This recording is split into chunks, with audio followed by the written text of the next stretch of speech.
Putain les gars, je sors du trail des Grands Fonds. Oh la dinguerie, je vais vous raconter ça. Ça s'est pas mal passé hein. Par contre ma montre elle est morte. Du coup pour le chrono, là on voit plutôt bien. Du coup je viens de finir la course, je fais un récap, je parlais de tout ça. Ça va être chill et drôle. Dernier trail de l'année, c'était fucking amusant. Je me suis... Et par contre ma montre elle est morte les gars, regardez. Ma montre elle est morte. Putain ma Coros. Elle m'a coûté 250 balles. Ça s'est bien passé, la course s'est bien passée. Seul truc, c'est que j'ai mal aux pieds, donc je crois que je me suis encore exposé les orteils. J'avais déjà les orteils les plus moches de la planète Terre. Mais là, c'est mort. Du coup, salut l'équipe, on se retrouve pour une nouvelle vidéo. Le 28 décembre dernier, j'ai participé à ma dernière course au trail. C'était le trail des Grands Fonds, aux Abîmes en Guadeloupe. C'est une course de 12 km, un trail de 12 km avec 500 mètres de D+, je crois. Si je dis pas de bêtises. Oui, 500 mètres de D+. Bien sûr, durant la course, c'est parti en pagaille. Je vais vous raconter. Je pense que, avec précision, on n'a pas fait que 500 mètres de D+, mais voilà. Bref. Je vais faire une petite, vidéo récap, je mettrai les images, un peu vlogger un peu de la course, je mettrai les images par-dessus et je vous raconte un peu comment s'est déroulée la course pour faire un petit récap, un petit retour d'expérience. Je mettrai aussi les stats de la course et je vais revenir dessus dans quelques minutes, mais j'ai pas les vrais chronos, les vrais stats parce que non seulement je crois qu'à l'heure où je fais la vidéo, les classements n'ont pas été publiés donc j'ai pas exactement mon chrono et en plus durant ma course, ma montre est morte. Ma Coros Pace 3 est décédée durant la course, environ au 7e kilomètre. Mais enfin bref. Vu que j'aimerais bien réussir à préparer un ultra trail, j'aimerais bien courir un ultra trail, je me suis dit que il faut que je fasse du trail. Donc au lieu de foncer directement sur des grosses distances, j'ai décidé de m'inscrire à un trail vraiment petit, 10 km, là c'était 12 km. Je me suis inscrit, c'est au Guadeloupe, aux Abîmes, pour ceux qui connaissent, à Grand Fond. Il y avait aussi un long parcours de 23 km, je l'ai pas fait. Moi je voulais 12 km, donc c'est 12 km, 700 mètres de D+. Je vais pas revenir sur tous les éléments de la prépa parce que c'est les vidéos en course à pied que j'ai fait avant celle-ci. Donc principalement une augmentation progressive du volume que j'ai fait au fil des semaines, même s'il y a eu des semaines qui étaient plus compliquées par rapport à mon organisation, ça arrive, c'est normal. Au niveau des séances qualité, comme j'ai dit, j'ai fait beaucoup de séances de seuil et j'ai fait des séances de code pour tout ce qui est préparation des codes sur le trail. Est-ce que ça m'a servi? Je pense que j'aurais dû en faire plus et je vais revenir là-dessus, mais j'ai envie de dire que le mieux pour préparer un trail, c'est de faire du trail. Donc je pense que j'ai peut-être fait un peu trop de route.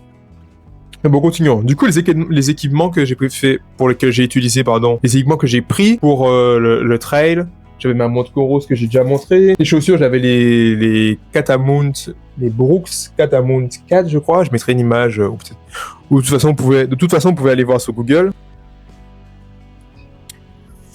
J'avais mon, comment on appelle ça, camelback, je sais pas. Bref, le sac avec tous les équipements. J'avais 1 litre d'eau dans le dos, plus une gourde de 500 millilitres. Je suis parti avec 3 gels, vu que je savais que ça allait durer. Ah, mais du coup, je vais pas parler de ça. Mes objectifs, je me suis dit 12 km de trail, 500 mètres, 500 mètres de D+. Je me suis dit, si je le fais en 2h30, ça passe. J'ai pas fait en 2h30, hein, je dis tout de suite.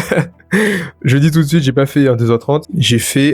J'ai pas le chrono officiel, mais quand on est arrivé, j'étais avec un ami, à manger, on a pris les ravitaux, après je me suis tourné et il y avait l'arche de l'arrivée, j'ai vu qu'il y avait le chrono, il avait marqué 3h10. Donc j'ai dû faire en 3h et 3h05 minutes, 12 km. Du coup, les équipements, vu que je savais que j'allais faire j'étais sûr qu'il y avait 200 heures. Oh là là, je dis des bêtises. J'étais sûr que j'allais faire en 2h et 3h la sortie allait durer entre 2h et 3h. Je me suis dit 90, la règle qu'on entend souvent sur internet, 90 grammes de glucides par heure. J'avais les gels, bon, je peux pas vous les montrer là, mais j'avais les gels Décathlon, une sorte de gel avec 90 grammes, des gels de 90 grammes. Du coup, j'en ai pris 3, simplement 3. 3 avec 1,5 litre d'eau. Au début, je me suis dit peut-être que c'est un peu trop d'eau, mais finalement, ça m'a bien servi. Il y a eu un ravito sous le parcours, voilà. L'organisation du départ. Déjà, quand je suis arrivé le matin à la course, je savais pas où c'est, donc je vais me lever assez tôt pour utiliser mon GPS et me repérer. Bon, bien sûr, je fais mes recherches avant pour savoir où est la course. J'ai demandé à des amis qui connaissaient l'endroit et tout. Donc, j'ai dû partir assez tôt pour trouver l'endroit pour la course. Je suis arrivé assez tôt. Le départ de la course est à 8h. Bon, spoiler, on n'est pas du tout parti à 8h. Il y a toujours du retard. J'ai envie de dire bienvenue en Guadeloupe, mais en vrai, ça veut rien dire. Ah putain, je suis bien arrivé là. Gros de la map pour le trail là. Encore dans une vieille campagne dans les bois.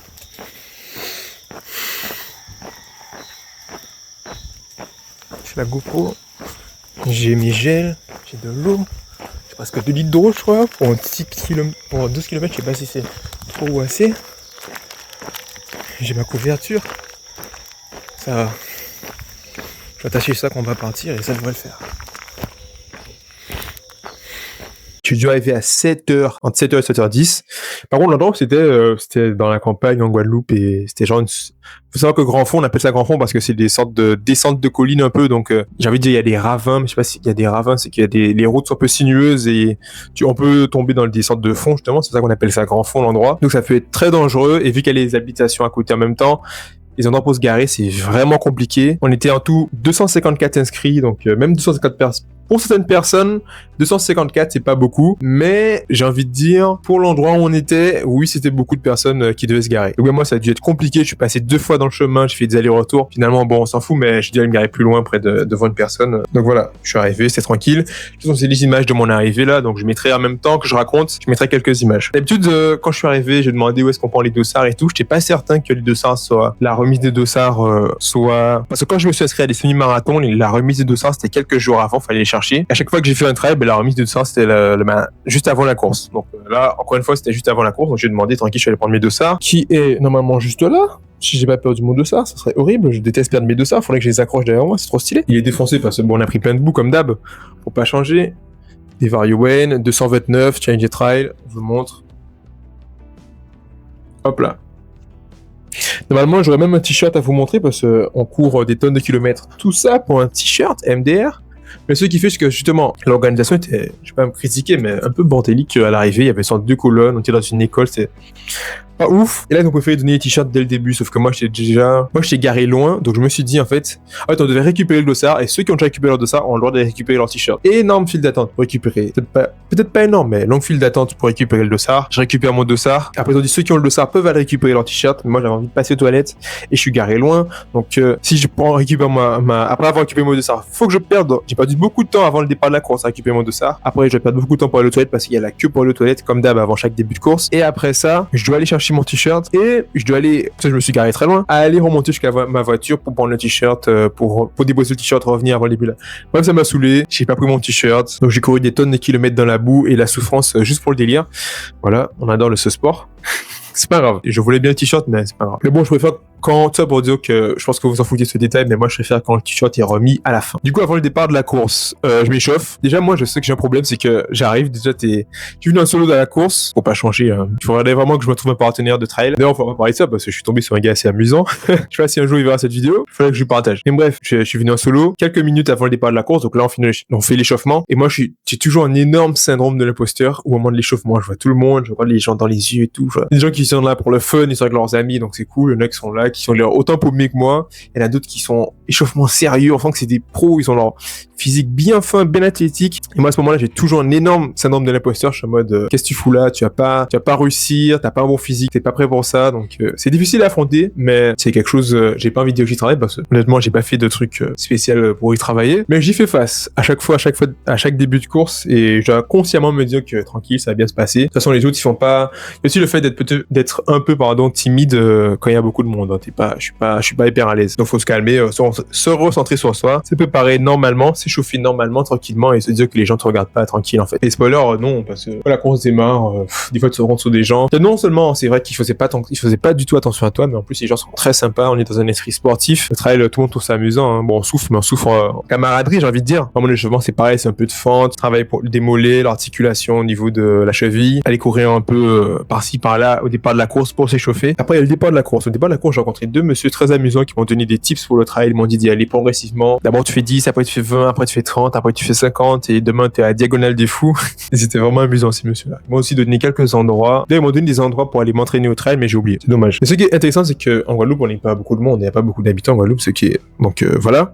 Donc, sur les trails, il y a beaucoup de touristes, mais en même temps, il y a beaucoup de gens que tu vois toute l'année. En fait, si tu fais tous les trails, c'est les mêmes têtes, en fait. C'est les mêmes gens qui participent au même challenge à chaque fois. C'est amusant. C'est trop cool en même temps. C'est trop cool. Il y a une fille que j'ai revu, que j'avais vu au dernier trail de Goyave, que j'ai fait une vidéo là-dessus, mais je l'ai revu. Donc, le départ de la course. Le départ de la course, il y a un petit discours. Je sais pas si je vois les vidéos, j'essaie de vous montrer après le départ.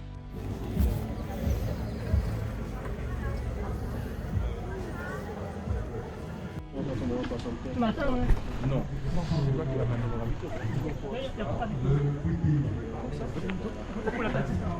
Ah, ouais. D'accord. Parce qu'à des gars, boutique là.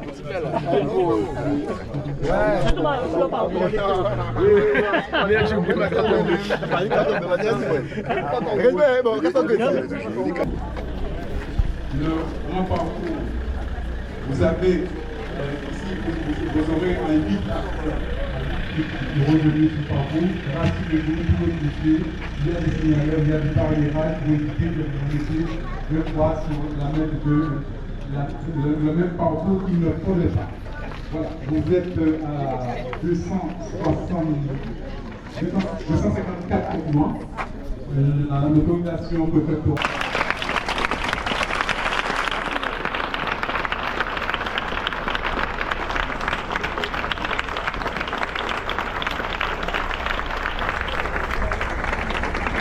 Vous savez pas faire ça? Du public par les cris des participants. Est-ce que vous êtes là? Je sais que vous êtes là. Beaucoup d'énergie au départ, un peu moins à l'arrivée, en tout cas soyez prudents. Amusez-vous bien. Voilà. J'ai vos noms et vos visages à tous. À l'arrivée, j'aurai que les noms, parce que les visages ne sont plus les mêmes en tout cas. Voilà, attention au départ.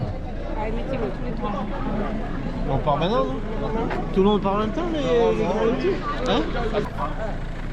Et on peut crier en partant, on crie tous en partant,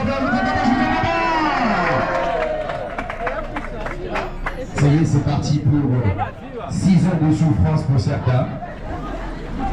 J'ai dit une bêtise encore une fois. C'est une façon tout simplement de mettre en condition. Parallèlement, comme c'était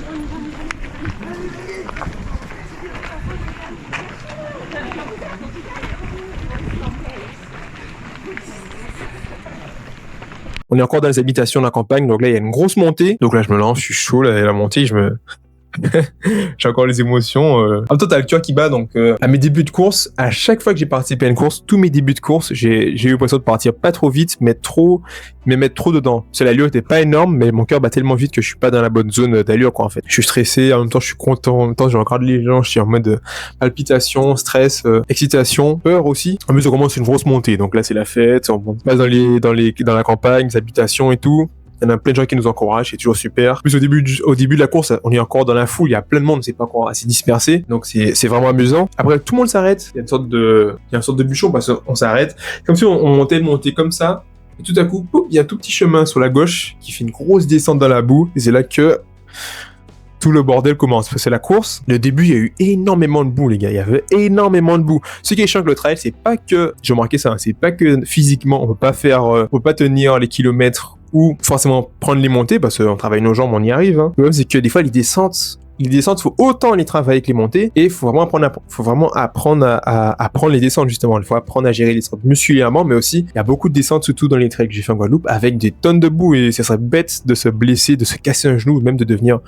Franchement, il y a des endroits où tu peux tomber et finir handicapé à vie, tu vois. En plus, on était la veille du nouvel an. Ça aurait été trop con, quoi. Donc, je trouve que c'est ça, un trail qui, moi, pareil pour le dernier trail de 10 km que j'ai fait en septembre dernier, 2025. Ce que je voulais dire, c'est que il y a énormément, ça glisse et les descentes, c'est plein de boue. Bon, déjà, il y a aussi des endroits plats où c'est boue, du coup, tu sautes, t'es en mode canard et tout, c'est la galère. Des fois, il y a tellement de boue que tu soulèves ton pied, tu perds ta chaussure. C'est vraiment amusant. Et oui, les descentes sont très dangereuses. Donc, déjà, il y a un travail à faire. Si vous voulez préparer un trail, ça serait bien je sais pas si vous habitez près des montagnes, je sais pas qui va voir cette vidéo, ou près de terrain plus dans la nature, mais préparez-vous à ça. Et c'est un point important que je voulais aborder c'est un point important que je voulais aborder dans cette vidéo, c'est que au fil de la course, je courais, je me disais, mais en fait, les terrains sont tellement, des fois il y avait de l'herbe, c'était plat, mais quand tu mettais ton pied, l'herbe descendait, tu vois que c'était différentes roches, donc tu pouvais te tordre la cheville. Et je me dis, mais en fait, au final, j'ai fait beaucoup, ça, j'ai travaillé mon cœur, beaucoup d'endurance, ça, j'ai fait un peu de côte, ça m'a quand même aidé, mais bon, je vais revenir là-dessus. Mais pour préparer un trail, la meilleure solution, c'est de faire du trail. Je pense que vous l'avez peut-être déjà entendu, mais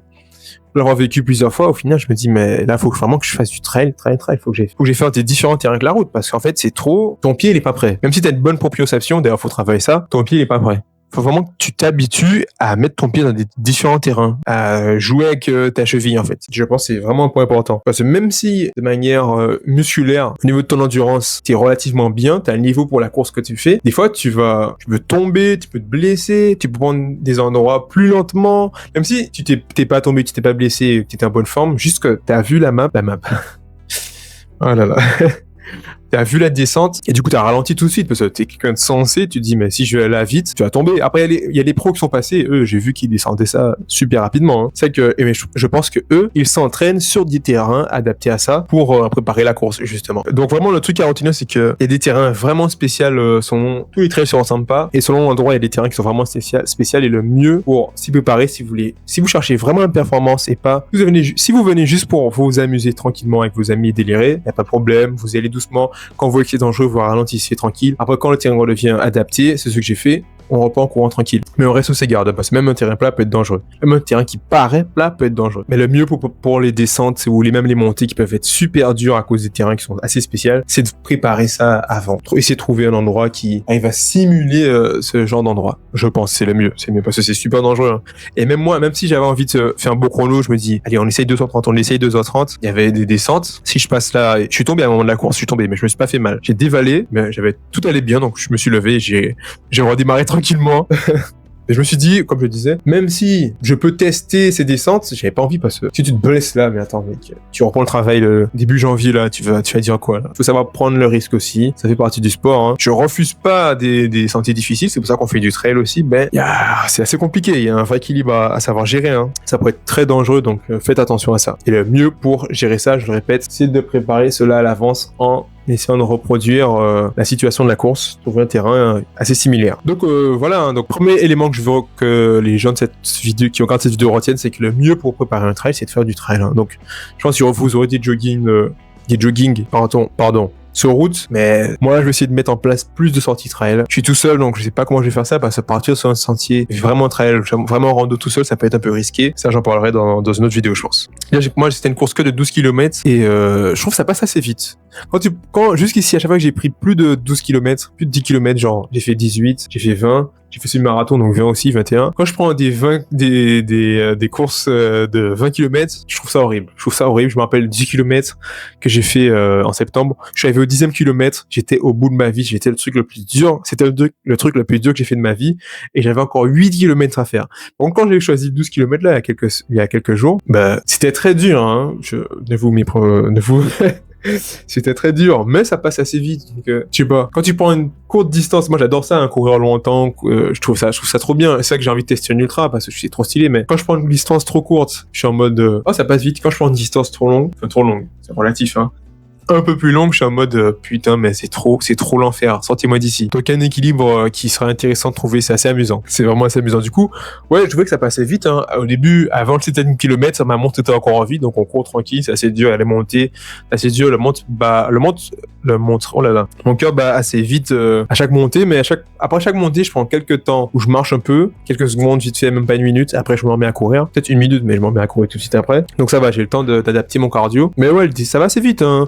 Au début de la course, t'es dans l'excitation, donc tu vois même pas le premier kilomètre. Après, ta monte dit que 2 km, ta monte dit 3 km, 4, 5, 6. Là, j'ai fait la moitié, donc arriver sur l'ennemi, j'ai envie de dire, j'ai dit ça à quelqu'un sur la course. Arriver sur l'ennemi, c'est mal dit, c'est très mal dit. Mais démarrer un truc, c'est difficile, très difficile. Une fois que t'es dedans, voilà, c'est tranquille. Hein. J'ai envie de dire, fuir, c'est beaucoup plus facile que démarrer le combat. La métaphore bizarre, mais c'est comme ça que je lui ai dit sur la course. Faire la moitié de la course, les premiers 6 km, c'est dur. Mais être en mode, quand t'as dans ta tête, c'est en mode, les 6 derniers kilomètres pour partir, ça passe beaucoup plus tranquillement. Donc ouais, les premiers kilomètres sont passés assez facilement. C'était dur, mais c'était amusant en même temps. Et vers le 3, 4e kilomètre, je suis tombé sur quelqu'un, je courais et on était dans une montée qui était assez dure. Et je suis tombé sur un gars, un jeune, je sais pas s'il va voir cette vidéo, Reda. Il était vraiment amusant. Donc on a bien déliré sur la course et c'était assez sympa très sympa de courir avec lui. On a fini toute la course ensemble. On a décidé de courir ensemble sur la course. On arrive au ravito là, on l'a bien mérité là. Bien mérité. T'as pu noter? Oh la chèvre. Le goat. La poubelle.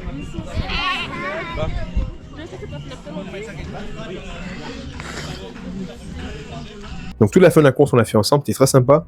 Et je sais pas si vous avez l'occasion de faire ça, mais moi j'ai trouvé qu'avoir quelqu'un avec qui courir, c'est beaucoup mieux, beaucoup plus satisfaisant. Et l'effort est vraiment plus facile. Donc si vous pouvez faire un trail avec quelqu'un, il y a le chien qui aboie là, donc je sais pas si vous allez l'entendre. Si vous pouvez faire un trail ou n'importe quelle course avec quelqu'un, faites-le parce que c'est quelqu'un que vous aimez, quelqu'un que vous appréciez. Faites-le, c'est beaucoup mieux. L'effort est beaucoup plus sympa. En plus, pendant toute la course, on s'envoyait des blagues. Et quand vous êtes dans l'effort, mais en même temps, vous avez la chance de rigoler, on va dire. Non seulement c'est quand vous faites un effort avec quelqu'un, les émotions sont plus fortes et ça permet de créer de vrais liens. Mais en plus, ça fait descendre la tension. Et des fois même, j'ai vraiment eu l'impression, et je lui ai dit ça, que à force de parler, de rigoler avec lui, ça fait redescendre mon cardio. C'était beaucoup plus tranquille. J'avais mieux l'impression, je courais, mais en même temps, j'étais à une bonne allure. Déjà, j'ai comparé aux autres courses. J'étais en mode, cette fois-ci, je fais ma course. J'essaie pas de dépasser les gens et j'y vais tranquillement. Donc, déjà, mentalement, j'allais à mon rythme. Mais en plus, j'avais l'occasion de discuter de manière agréable avec quelqu'un sur la course, sur nos ressentis. On s'est présenté en plus, très sympa. Du coup, ça fait redescendre. J'utilise l'expression redescendre mon cardio, mais je pense pas que c'est la bonne, mais on va dire que l'intensité est assez redescendue. En tout cas, c'est le ressenti que j'ai eu. Du coup, la fin de la course était beaucoup plus, pas passable ou acceptable, mais j'ai eu l'impression que ça s'est mieux passé. Après, peut-être que j'aurai pas dans l'avenir toujours l'occasion de courir avec quelqu'un. Ça arrive, des fois on fait le course en solo, des fois c'est pour nous qu'on le fait, y a pas de problème, hein. Donc, si vous avez la chance de faire ça, peut-être que vous avez toujours eu la chance de faire ça, franchement, c'est vraiment cool et je recommande à tout le monde de courir avec quelqu'un. Courir avec quelqu'un qui est cool, qui est dans votre mindset.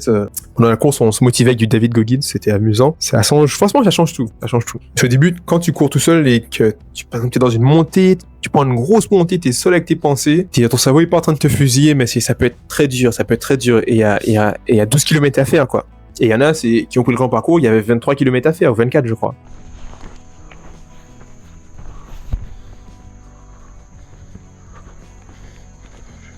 Cette montée-là, je vais la prendre à pied.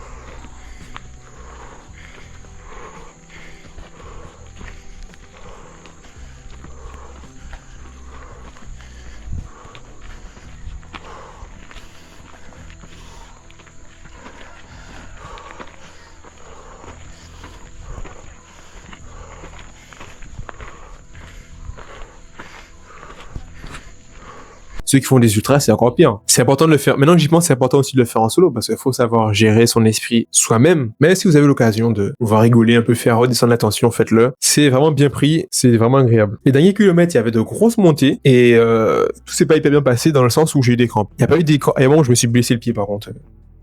Bon, mes orteils vont bien comparer à mes dernières courses. Il y a un moment où je me suis blessé le pied, c'était un peu chiant. Comme je le disais, la dernière montée, j'ai eu des crampes, mais c'est pas comme les premières fois, mes premières courses où j'ai eu des crampes, j'étais vraiment allé à fond et ça me commençait à me serrer et je devais m'arrêter vraiment. Mais là, je vais continuer à courir tout au long. Plus je fais des courses, je vais manquer, plus je crois que mon corps s'adapte mieux à l'effort de longue durée et mieux je gère les crampes. Plus les crampes prennent du temps à arriver. Là, les crampes commençaient à arriver, même si j'arrivais encore à courir et à monter, alors qu'on on est arrivé justement à 3 heures d'effort. Comme j'ai dit, j'ai dû faire 3 heures et 3h10. Si le chrono officiel est déjà sorti pendant que je fais le montage de la vidéo, je vous mettrai les images. D'ailleurs, je vous mettrai les stats de la course parce que même si la montre est morte, elle a pu enregistrer les 7 derniers. Coros a enregistré les 7 premiers kilomètres. Je vous mettrai un peu. Sur l'image, il y a marqué 12 kilomètres, mais c'est les stats de que 7 kilomètres. C'est juste moi qui ai modifié pour que mon total de kilomètres du mois de décembre sur l'application Coros soit exact. C'est moi qui ai modifié la séance et j'ai mis 12 km. Mais tout le reste des stats, c'est les stats sur 7 km, hein, faudra pas oublier. Si ça vous intéresse en tout cas.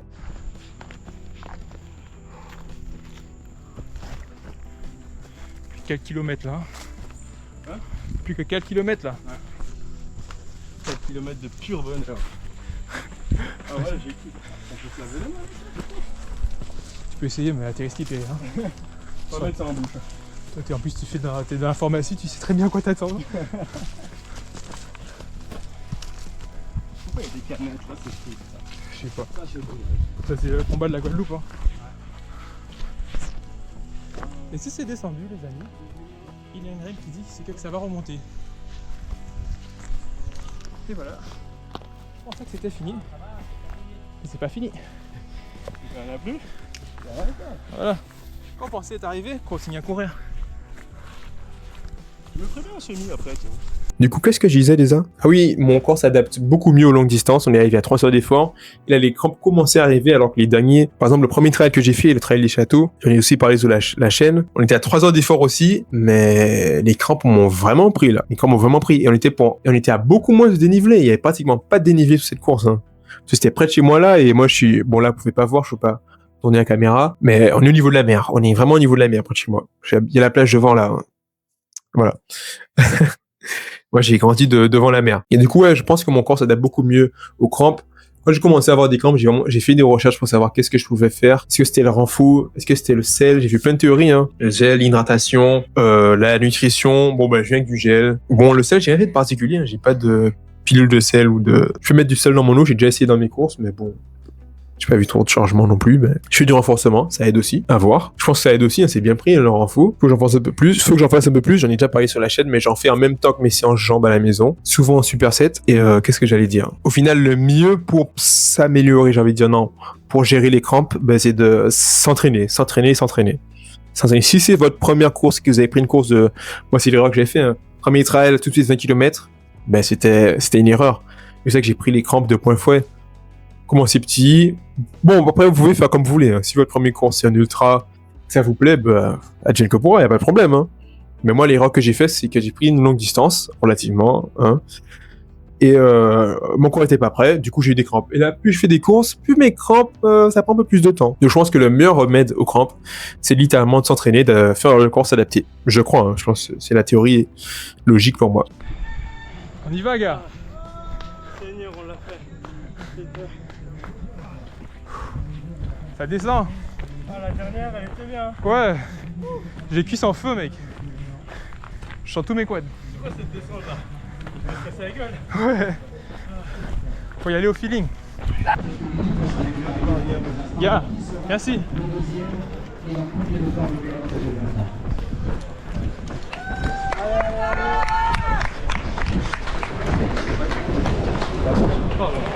Merci, gars.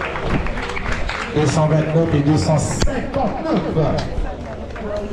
Et du coup, l'arrivée de la course, bah, c'était... Bon, ouais, l'arrivée de la course, c'est une grosse montée à la fin. Après une grosse descente, je vous verrai les images, on y est arrivé. Tranquillement. Il y a les ravitaux. Et on va dire, j'espère que je ne me suis pas trompé sur le chrono, mais 3 heures. Si je dis pas de bêtises, parce que je me rappelle vraiment sur l'arche, il y avait marqué 3h10. Et il y a 3h10, mais j'ai eu le temps de m'arrêter, de respirer, de dire à Reda, bien joué, tout ça, parce qu'on est content, on est arrivé et tout. En même temps, je devais prendre du ravito et tout. Donc voilà. Donc je crois que j'ai fait 3 heures, allez, 3h05. Si on est bon, j'espère pas me fail. Hein. Peut-être que après avoir filmé cette vidéo, je vais aller sur internet, je vais voir mon classement, il y a marqué 3h20. 3h05, on l'espère. Mais c'est ma montre qui est morte, hein, ça fait chier en vrai. C'est dommage. Du coup là, je dois me racheter une nouvelle Coros. Ah, j'ai pas précisé pourquoi, qu'est-ce qu'elle a, mais en plein, elle a commencé à bugger. Moi, j'avais le circuit sur ma course, donc je cours en même temps, je regarde. Vu qu'on est dans les bois, on est en campagne, hein, et qu'il y a pas plusieurs chemins, mais il y a peut-être il y a d'autres tracés, il y a les gens qui habitent pas loin qui font leur chemin et tout. Du coup, des fois, on arrive à des intersections, je suis pas trop certain, même si on peut le faire on peut faire sans la montre, hein. Il faisait jour, on est parti à 8h, et il y avait les balises. On peut le faire sans montre, sans le circuit, mais j'avais mon circuit, j'en regardais un peu au fil de la course. Et on va dire, je vous explique comment ça s'est passé, hein. Imagine au 3e kilomètre, tous ceux qui ont déjà utilisé la montre Coros, ça montre le détail de ta course, et quand t'as fait 1 kilomètre, ça s'arrête, ça fait écran noir, 3 km, l'allure moyenne de ce kilomètre, tant. Après, ça reprend normal. Sauf que moi, ça fait écran noir, 3 km, et ça bougeait pas. Je suis en mode, c'est bizarre, j'appuie et tout, et ça change pas. Je trouvais ça bizarre. Après, plus tard, ça part, ça devient normal. Au 4 km, ça annonce 4 km, et ça rebloque. Au 7e kilomètre, ça m'a indiqué 7 km, et là, ça a bugué, ça a pas bougé. Après, l'écran est devenu noir. Et là, je disais à Reda qui court avec moi, Reda que, bon, la montre, ça fait juste 2 km qu'on blaguait sur elle, là, elle est vraiment morte. J'ai pas capté. Du coup, je suis rentré chez moi, je l'ai mis à charger, j'ai testé. Je l'ai mis à charger, elle fonctionne, hein. Mais l'écran tactile ne fonctionne plus, et la roulette ne fonctionne plus. Et les touches ne fonctionnent plus. Il y a qu'une seule touche qui fonctionne. Donc, c'est super galère, j'en veux plus.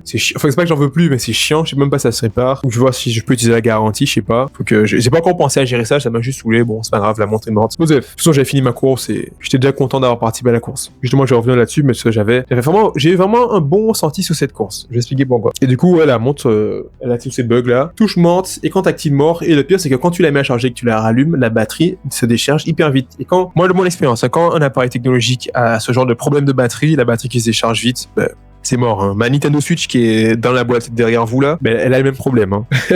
Ça faisait plus de 6 ans que je l'avais, et à un moment, pas si le ventilo qui est mort, mais bref, ça a chauffé à l'arrière et la batterie se déchargeait hyper vite, hein. Quand tu allumes un jeu dessus du style The Witcher 3, elle prend pas feu, mais c'est presque comme si elle prenait feu. Et bref, on s'en fout. Du coup, je suis arrivé sur la course. Je m'emmène un peu dans les détails, mais j'espère que vous avez à suivre. Le ressenti, déjà, le premier élément important, c'est que là, maintenant, je suis en mode, si je veux faire du trail, je dois plus m'entraîner sur du trail. Pour faire du trail, pour préparer un trail, faut s'entraîner au trail. C'est tout con, mais c'est quelque chose que j'ai pas trop fait. Je me suis dit, en même temps, c'est normal, parce qu'après, chez moi, il y a pas trop d'endroits. Je me dis, je fais un peu de côte, et je vais faire plus de sorties longues, ça va bien passer. Oui, mais non, hein. Oui, mais non. Les côtes, elles sont pas énormes près de chez moi. Comme j'ai dit, c'est terrain plat, donc c'est galère. Faut faire des séances de côtes. Faut le monter, en tout cas. Et sortie longue, oui, c'est bien. Mais sortie longue en terrain trail, c'est encore mieux. Donc, je sais pas encore comment je vais m'organiser pour ça, mais je pense beaucoup à ça. Là, à l'heure où je fais cette vidéo, je suis dans mes semaines de repos, tranquille. Faut que je me retrouve une montre pour continuer à m'entraîner en course à pied. Et ouais, donc plus de trail pour préparer un trail. Et le deuxième point que j'ai trouvé bien sur cette course, c'est que, je sais pas, c'est parce que j'ai couru quelqu'un, mais on a fait, du coup, comme j'ai dit, environ 3 heures. J'espère que je me trompe pas. De toutes les courses, c'est la seule, je crois, où j'ai l'impression, je vais pas dire que j'ai réussi parce que je suis pas arrivé premier du tout. Faut savoir qu'il y avait 254 inscrits en tout. Il y avait un grand parcours de 24 km et un petit de 12 km que j'ai fait. Et quand moi et Reda, le pote, on est arrivé, je me dis qu'il y avait 50 à 40 personnes derrière nous. Donc on était environ moitié parcours, hein. On était sur tous les participants, on était, on va dire, à la moitié des participants arrivés. Donc, ça, 3 heures, c'est pas un chrono énorme. Je vais faire 2h30. Mais, on était en mode, ah ouais, il y a des gens derrière nous. C'est cool, en fait. Du coup, ouais, on a fait ce chrono-là. Et c'est la seule course où j'ai l'impression que ça s'est bien passé. Genre, les semi-marathons que j'ai fait, il y a eu d'énormes crampes. Du coup, ça a gâché mon chrono. Donc, j'étais parti pour faire moins de 2h30, mais ça a gâché les crampes ont gâché mon chrono. Le trail que j'ai fait, tout premier trail que j'ai fait, trail des châteaux, qui était de 20 km. Il y a les crampes qui sont apparues à la fin. C'était vraiment une super expérience, mais les crampes ont tout gâché à la fin. Le semi-marathon que j'ai fait après, j'ai fait moins que 2h30 parce qu'il y a encore eu des crampes. En plus, il y avait les montées et je faisais que du plat, mais là, il y avait des montées énormes. Du coup, belle surprise, hein. Grosse erreur de ma part de ne pas avoir vécu le circuit et j'ai pas eu l'impression d'avoir réussi. Le trail que j'ai fait en septembre après, c'était cool, mais c'est 18 km de pure galère. J'en ai parlé sur la vidéo. J'ai vraiment l'impression de pas avoir les niveaux. Et c'est moi que j'ai l'impression de pas avoir les niveaux, c'est que si ça, j'ai envie de préparer un ultra, mais comme j'ai dit dans ma vidéo bilan 2025 qui devrait être déjà sorti normalement, c'est pas que je vais annuler ce projet, cet objectif, mais je le repousse pour prendre plus de temps à maîtriser les acquis, en fait. Je vais aller plus progressivement, je vais faire une montée progressive jusqu'à ce que j'atteigne un niveau, je me dis, ok, là, en même temps, je sais pas, parce que j'ai pas envie d'être certain, ça sert à rien d'être certain de s'inscrire à un ultra quand t'es certain de réussir l'ultra. Donc, c'est une sorte d'équilibre à trouver en mode, tu penses que là, faut que je me sens chaud, assez chaud en fait pour pouvoir m'inscrire, pas en confiance, mais comme je viens de le dire, je fais que des courses où mes chronos étaient pas dégueux, mais juste, j'étais pas satisfait. Et là, c'est le premier trail où je finis, je me dis, mais des fois, je finis ma course, mais je suis épuisé, démonté, mes pieds, pas ensemble, mais presque, parce que je m'étais blessé au pied au dernier trail. Voilà, et à chaque fois, je me fais mal. Je suis au bout de ma vie, c'est la récupération. récupération qui est... Bon, la récupération, c'est normal. Il y a des trucs qui sont normaux quand même. Tu participes à un trail, c'est normal d'être épuisé après. C'est tout à fait normal. Je m'emmène un peu dans les arguments, mais à chaque fois que j'ai fini une course, certes, l'expérience était incroyable. Franchement, mon premier semi-marathon, je n'oublierai jamais cette soirée. C'était juste incroyable. Mais à chaque fois que j'ai fini, j'étais en mode, ah, j'ai pas le niveau. Ah, c'est pas passé comme prévu. Mais là, c'est 12 km de trail avec 500 mètres de D+, et j'étais... On est arrivé, on a déroulé le parcours. C'était hardcore, mais c'était amusant surtout. On s'est donné à fond. On a pensé à David Goggins. On a pensé à ses conseils. On a cherché à aller plus loin. Et on est arrivé au bout de la course. Et on a fêté à la fin. Et ça fait vraiment plaisir. Franchement, cette course, c'est pas ma course préférée de tout ce que j'ai fait, mais c'est celle qui s'est le mieux passée. Littéralement. Donc c'était super cool. Non, franchement, super ressenti. C'est sur ça que j'ai envie de clôturer la vidéo. Je pense c'était vraiment un super ressenti. Du coup, pour ce qui est à venir, vu que j'ai envie de faire un ultra, faut que je fasse plus de trail. Faut que j'aille plus progressivement, faut que je m'améliore en endurance. Je vais participer à une course en février, mais elle tombe en plein jour de travail, malheureusement. Et vu que la période fiscale commence moi je bosse dans la compta. Pour ceux qui bossent dans la compta, la période fiscale commence, donc prendre des congés en ce moment, surtout que je sors des congés de Noël, un peu compliqué. Il va falloir annuler celle-là, mais en Guadeloupe, chaque mois, il y a des challenges qui se font. Donc ça va être amusant. Toujours plus de courses, toujours plus de trail, toujours plus loin. J'ai vraiment envie de progresser et ça va être amusant. Là, il faut vraiment que je cherche, maintenant que j'ai capté que pour être bon en trail, faut faire du trail, je pense. C'est ça. C'est con, mais... C'est ça. C'est ça que je fais. C'est pour ça que je fais une Gixette, en tout cas, actuellement. Mais c'était la course franchement, ce 12 km c'était amusant. C'était kiffant. Et je vous souhaite de vivre ça. Et comme je dis, si vous pouvez, essayez de le vivre avec quelqu'un parce que c'est bien devenir des gâchots, des putains de David Goggins qui dépassent les limites. Mais si vous pouvez l'être avec quelqu'un d'autre, c'est encore mieux. Si vous pouvez partager ça à quelqu'un, c'est pour ça que je fais ces vidéos pour les partager avec vous parce que c'est encore mieux. On est des humains, on est des créatures sociales. On est fait pour ça, pour partager. Et là, en plus, on était 2 gars, moi et Reda, on était 2 gars à la vingtaine. Comment dire, on est tous les deux tombés, le développement personnel est tous les deux tombé sur nous, pardon, c'est mieux dit. Ça a parlé de notre vie comme ça, on a voulu changer et on s'est tous les deux retrouvés sur cette course. Donc c'était vraiment amusant, c'était une bonne rencontre, c'était une super course. Donc voilà, c'est tout pour la vidéo d'aujourd'hui. J'espère que ça vous a plu en tout cas et n'hésitez pas à me dire ce que vous en pensez en commentaire et je vous dis à une prochaine fois du coup pour une nouvelle vidéo.